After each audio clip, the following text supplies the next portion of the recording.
지난달 소비가 2% 넘게 감소하면서 올해 최대폭으로 하락했습니다. 현재 경기 흐름을 나타내는 지표는 6개월 연속 마이너스를 기록했습니다. 경기가 사실상 하강 국면으로 들어섰다는 진단이 나오고 있는데요. 설비 투자만 증가세로 돌아선 상황입니다. 취재기자 연결해 보겠습니다. 박성호 기자. 네, 경제부입니다. 예. 소비가 크게 줄고 경기도 하강하면은 우리 경제에 대한 위기감 더 고조될 수밖에 없는 상황인데요. 일단 오늘 나온 지표들부터 좀 정리를 해보죠. 네, 오늘 통계청이 9월 산업활동 동향을 발표했습니다. 생산, 소비, 투자, 경기 상황 등을 가늠할 수 있는 지표입니다.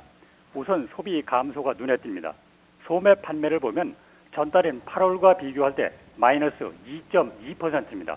올해 들어서 최대폭 감소인데다 올해 첫 2%대 하락입니다. 승용차와 화장품 등의 판매가 줄어든 게 주요 원인입니다.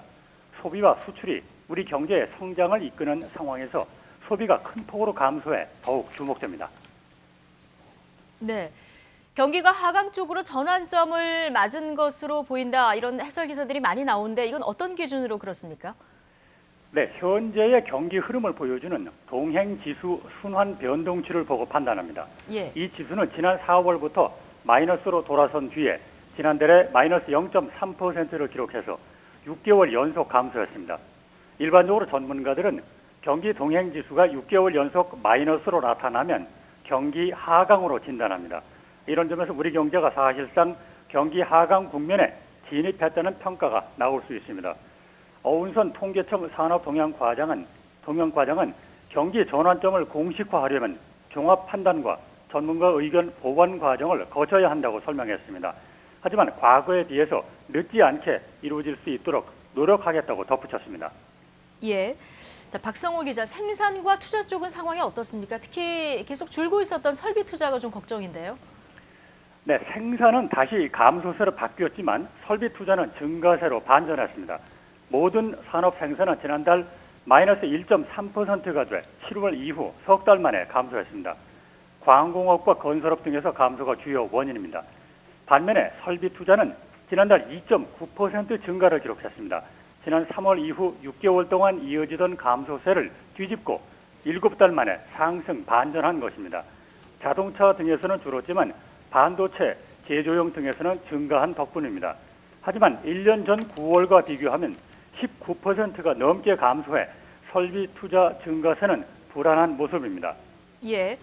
자, 마지막으로 최근 요동치고 있는 증시 상황을 좀 점검해 보죠. 오늘 시황은 어떻습니까? 네, 우선 코스피는 미국 증시 호조 영향으로 어제보다 8.15포인트, 0.4% 오른 2022.84로 출발했습니다. 그러나 이후 등락을 거듭하다가 현재는 어제보다 2.3포인트 빠진 2012.39를 기록하고 있습니다.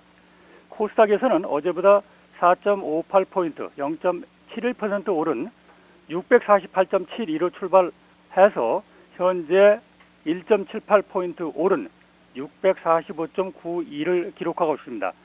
코스피와 코스닥 시장의 공통된 점은 오로지 개인만 순매수를 하고 있고 외국인과 기관은 모두 팔자로 돌아선 겁니다.